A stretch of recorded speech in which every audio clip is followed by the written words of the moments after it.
Hey, creating maven. I'm Joy Spencer, your reframe specialist, with one important message.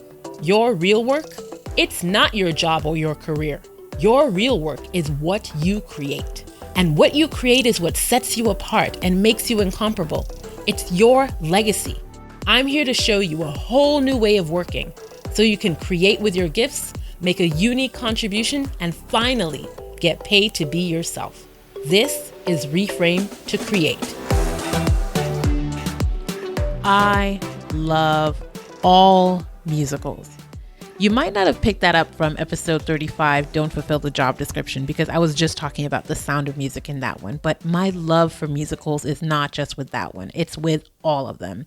So imagine my absolute surprise and delight to discover recently that one of these fantastic artistic creations had slipped past my viewing. Yes, up until a few weeks ago, I hadn't even seen The Greatest Showman, starring Hugh Jackman, Zac Efron, Michelle Williams, Zendaya, and it turned out to be the surprise hit feature of my weekend that I didn't know I was looking for.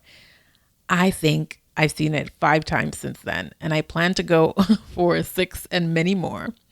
But around about the time that I watched it the 3rd time, and when I got past being mesmerized by the singing and the dancing and the storyline, the lessons started to really kick in and sink in for me, because I need these lessons right now, and you might as well.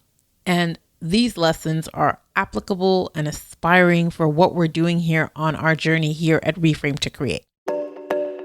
So let's have some real talk. Can I talk to you and share my heart for real? I mean, I feel we've been together on this journey for a while now, and I can trust you with some of the things that I've been struggling with, which is why this movie hit me deep in my heart. There's a dark side to creating with your gifts, and I've been experiencing it lately. It's actually not the first time, but it's the first time in a long time, and it hurts. It's what happens when you create something with all your heart, and it's either ignored, outright despised, or appreciated but misvalued because people don't really get it. Ouch.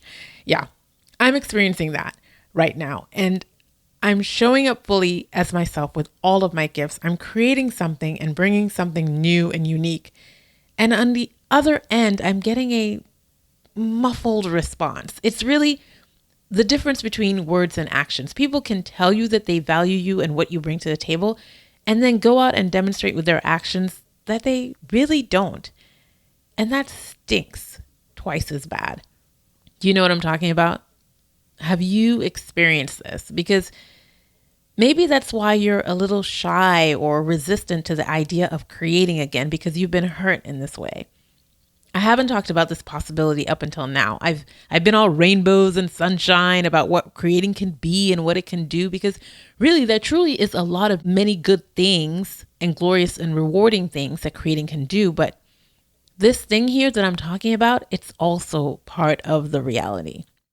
Coming up against this reality can make you do some crazy self-destructive things if you're not careful. And that's what I saw in P.T. Barnum, the main character of The Greatest Showman. The story goes like this. Barnum is a young, poor boy whose father is a tailor of some sort, working for rich clients in mid-19th century New York. He has a crush on a young girl, Charity, of a rich family, whose dad makes it very clear from a young age that Barnum is no good for her, and the dad wants Barnum to stay away from his daughter.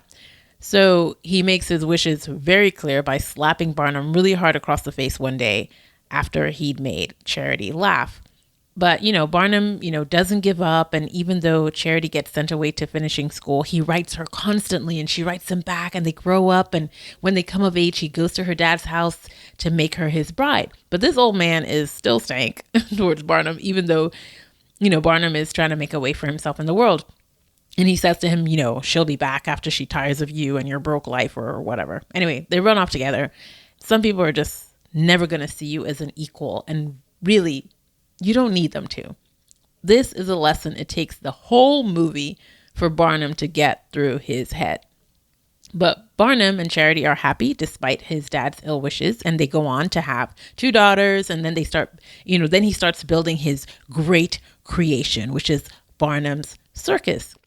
And the thing is, this thing he creates, it's his own. And it's also a community he builds, a community of a ragtag band of rejected people in society who have great talents. And all of them go on to use their own talents of singing, dancing, juggling, trapezing, and whatever to create this beautiful experience for everyone who comes to see their shows. And I just loved the musical numbers in this musical.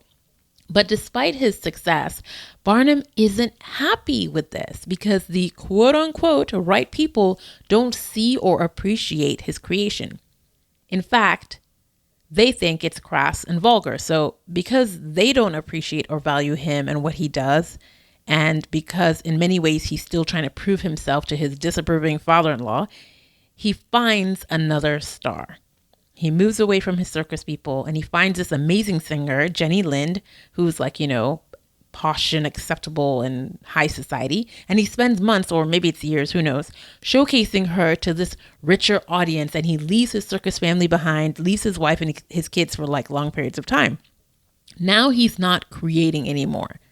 He's just leveraging this woman's voice.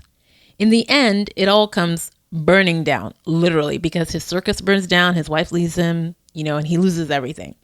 But that community of ragtag band of folks, they come to find him and they find him wallowing in his sorrows in a bar, and they sing this rousing, inspirational musical number to kick him out of his self-pity and back to get to his wife and rebuild his life by finally appreciating what he created and the people who were with him all along.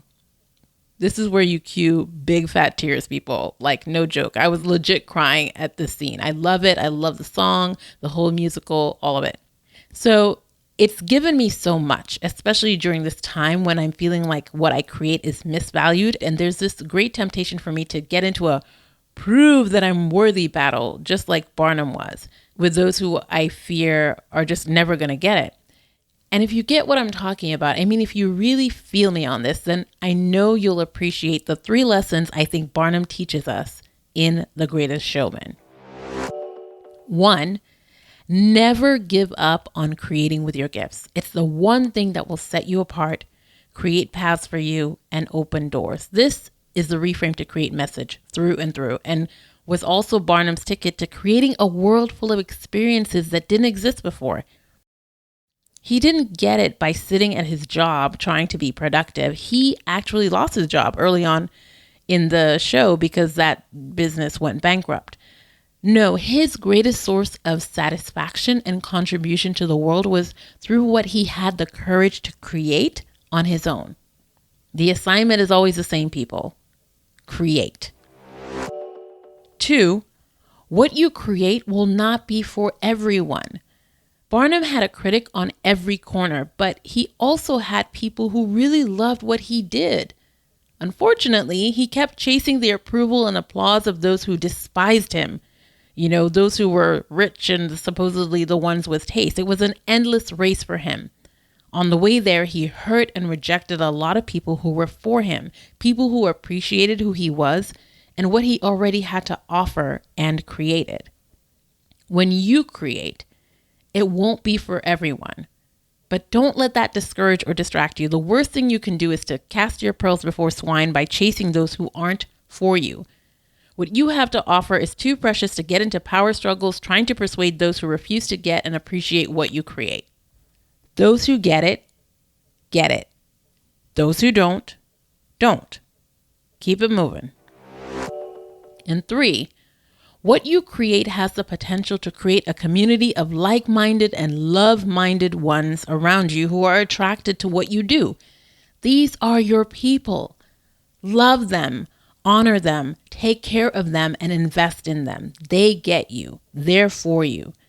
Don't abandon them in favor of the famous, the big timers, or the so-called influencers who don't see you until they can figure out how they can use your shine for themselves. It's a fool's bargain. I don't know about you, but I don't want to be making these type of foolish bargains. I don't want to spend all my days being productive instead of creating with my gifts.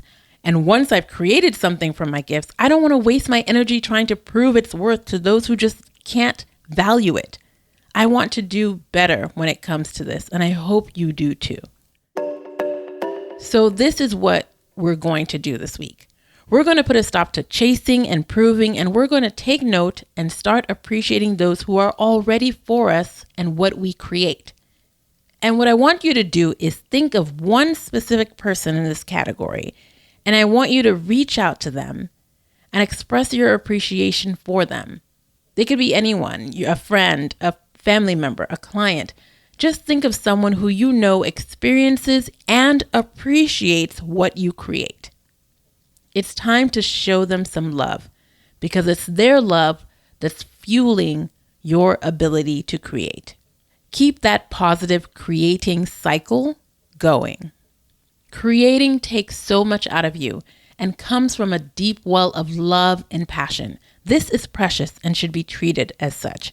Things can go wrong and get dark real quick if you get into trying to share what you create with the wrong folks. It can really mess with your motivation, sense of worth, and confidence around what you're creating. We can't afford for that to happen.